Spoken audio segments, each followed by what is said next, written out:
Hi folks, it's been a long time, almost a year since I've given you an update on my comment, and I apologize for that. I've been so busy, and when I start work on this thing, I just don't think about making a video, and I really wanted to, but I've done so much, so I don't know if I have to divide this video up into a couple sections to go over all the things that I've done. I'm letting her warm up now because it's been a while, but as you can see, I've got everything put back together.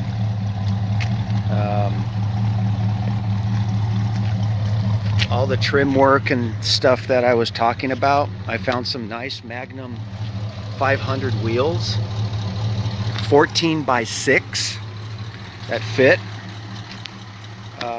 The drum brakes are still in the all around. I want to do my next project sometime, maybe it's the middle of summer now and it's hot again, but maybe close to fall and winter, I'll put a front disc brake system on and change the master to a dual, which is still a single. I've done a little work up here, still warming up. Otherwise it's running really well. I had to put a new radiator in. The old radiator was plugged up pretty bad with gunk. Not bad. I think less than 200 bucks for the radiator on Amazon. Another thing that I also did is I changed I went through so many exhausts. Well, not so many, but I have them laying here. As you remember, the first exhaust that I did was on was these Flowmasters that were just sounded horrible. They were too loud for me. Then I had, as I was saying on my last videos, I had the muffler guy change out the MagnaFlow copies to these stock huge mufflers, and believe it or not, it was way too quiet for me.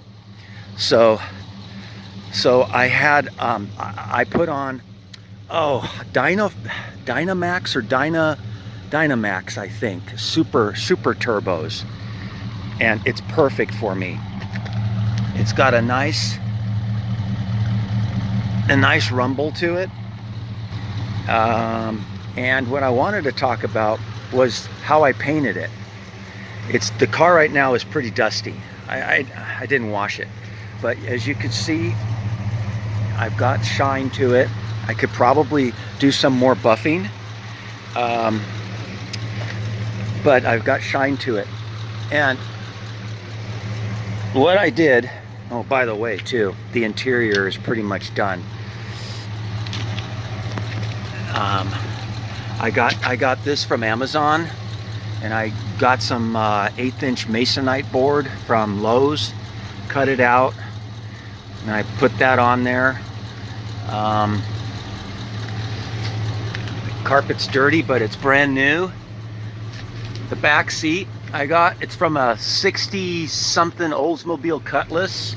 I got that in there. I found it used on OfferUp. I think I paid a couple $100 for it. These are the Pro Car seats, front bucket seats that I talked about. They're about $300 a piece. I picked up the center console from Facebook Marketplace. This sucker was expensive. I think it was close to $300 just for this thing. And I painted it, the inside, I painted it to match my blue that I picked out. And by the way, this blue that I did in here, I sanded it down a little bit, and I used an airbrush. Believe it or not, I used an airbrush, and I used to get the color mixed right. This is bare exterior house paint. Now, if I took my nail on some spots and really scraped on it, I'm sure I might be able to get the paint might come off. So once again, it's a bungling Bob cheap paint job, but it works for me.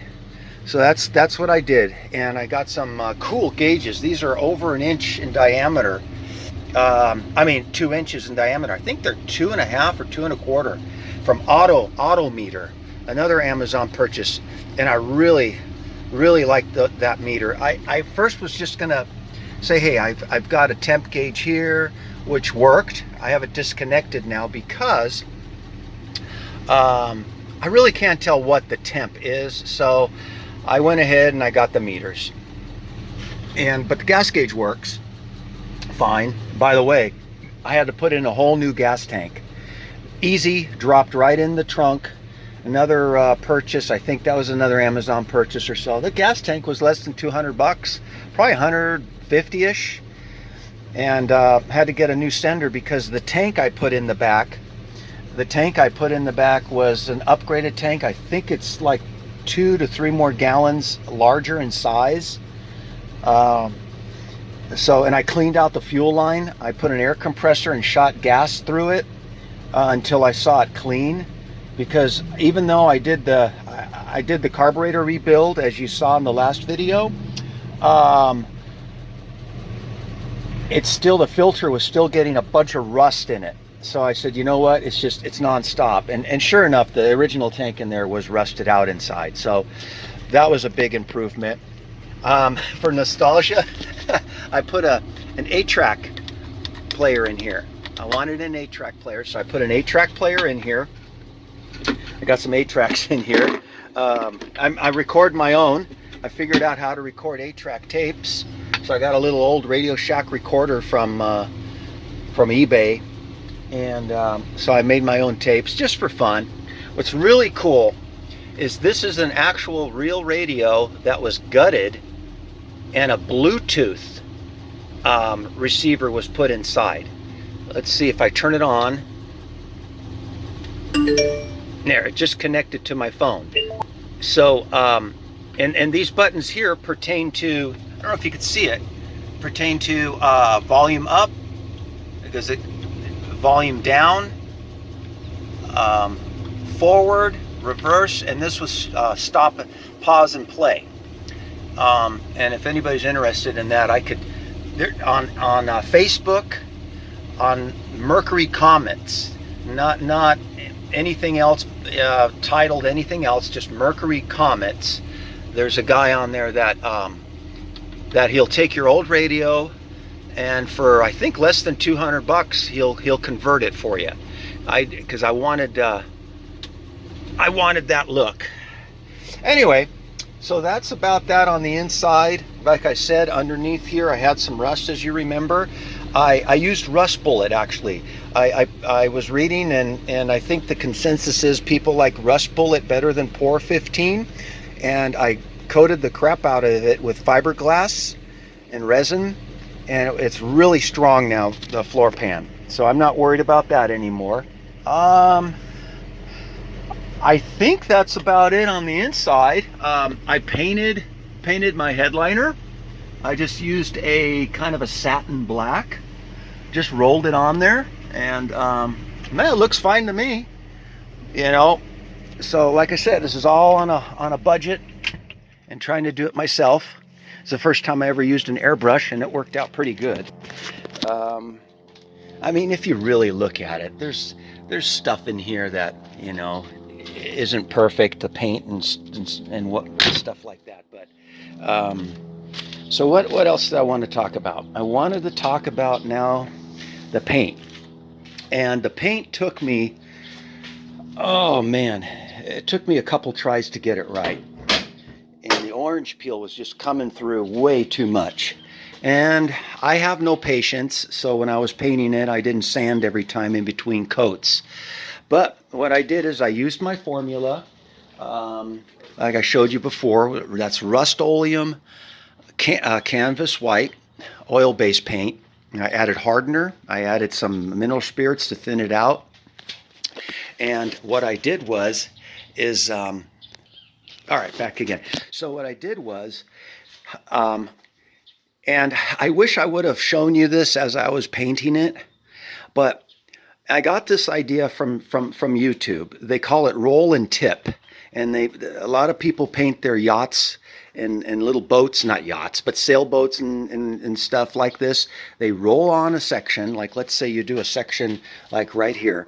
You roll it on, and immediately you take people do, they take a really expensive fine bristle brush and then they just go right after it and kind of pull out the orange peel. And then after it dries, you sand out any brush marks if there are any. Well, I saw another guy take, after he rolled a section, he took a paper towel and he kind of folded it over and he, I don't want to say squeegeed it, but he took the paper towel and you just barely take it with your two hands and you skim over it and you pull down and pull out the orange peel really lightly. And of course you're taking paint off and you got to continue to do it over and over. But all it left me, and I don't think you can really see it here, it did leave me, if you look at it really close, I don't know if you could see it, but there are like little lines, but it's not bad. And when I took this to a couple car shows, I'm not going to win any awards with this paint, although it doesn't look bad. I'm satisfied. I mean, it took me about a gallon of canvas white to do it, and about, I would say, oh man, maybe 6 weekends or so, you know, working on it on and off. And then I rubbed it, buffed it all, rubbed it out with compound. And by the way, the reason why I stopped and not went any further on trying to get any blemishes out is because I started breaking through. Like, no one can really tell unless I point it out, but right here, you could see I broke through a little bit the corners. I mean, you could, believe me, I think it's the best roller or paint job probably that I've seen to get it this smooth, you know, and rattle can. I've seen rattle can jobs that don't look this good. So I'm happy with it. And when I took it to car shows, I had a couple people, when I told them what I did, they go, wow. They said they thought it was the original paint that I was, you know, getting back to life. And I said, you know what? I'll take that. I'll take that. So, oh, by the way, here's another thing I did is this material is aluminum. It's aluminum, believe it or not. And it was getting corrosive. And what I did was I took this to a guy that powder shop place down the street from my work, took all the pieces in, and because I asked him, do you have anything that simulates a chrome look? And he showed me some examples. He says, yeah. He says it's a powder coat they use, and then they shoot a clear coat over it. So I got to be careful. I don't want to scrape it up, but it came out really nice, almost like chrome. You know, it's a little grayer than the chrome, but you know, it looks good. So I wanted to share that with you. And so anyways, that was it on painting it. Roll and tip. And the tipping part, instead of a brush, I used a paper towel and I drug it over my sections that I did before it set up. And I was really impressed with it. So I saved a lot of money by doing this myself, and I'm happy with it. Got all the trim on. All the trim is on. Oh, I'd have to get the key to open the trunk. I just got some black outdoor carpet from Lowe's, and I carpeted the trunk. So far I'm really happy with it. And there are those badges I found, luckily, on eBay. They were brand new. What I got in there, some wax probably. And let's see. Oh, I wanted to also say something that I didn't mention in the last video. This gutter rail was rusted in here, but it wasn't rusted enough to where it came through on the bottom side. It was just rusted. So what I did is I cleaned it up as best as possible. Okay, and then I painted it real heavy with the rust bullet. Then I got some good quality exterior caulking, and I laid it in here, the caulking, I laid it in here nice and smooth to get rid of all the, you know, just the bumpiness from the painted rust. and I laid it in here and then just sanded it. And somebody prior had Bondo in there, just stuck Bondo in there, and I peeled it all out because it was all crumbing out on me. So whatever. Oh, and another thing that I did, as you can see, I got the trim, all the trims on. And in order to put that chrome trim on, what you have to do is it has to go on the weather stripping first.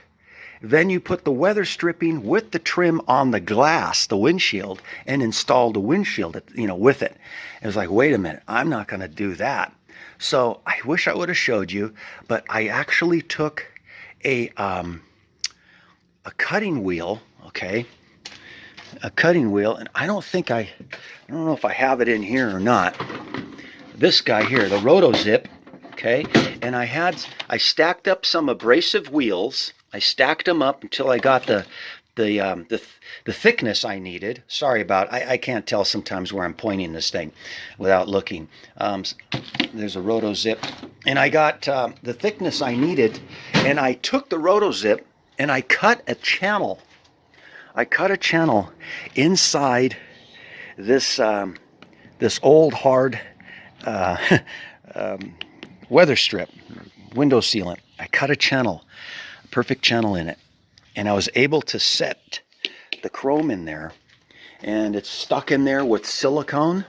I mean, it ain't coming off. I feel sorry for the person that would have to probably replace this windshield in the future. And then I took black silicone and I just closed up any of the issues. I ran a bead of clear in here, which kind of attracts the dirt, but like I said, it works. I put a coat of bead clear in there, and no leaks, nothing. I'm real happy with it. So I saved myself a lot of time, because these chrome moldings, they're a T molding. They have a T. They have a piece that comes out that sits in between a groove, like I said, on this weather stripping. And this weather stripping, the groove there was no groove left. I guess I don't know what happened, hardened together, whatever. But so, like I said, I roto-zipped out the a groove in there. I made a mess, all the hard rubber dust and stuff. But that's how I got the stripping on there. All right, so what I'm going to do, since I took my time and talked to you about the body and in the interior, I'm going to go ahead and make my next video here. I'm going to close this one, and I'm going to talk about the other things that I have done.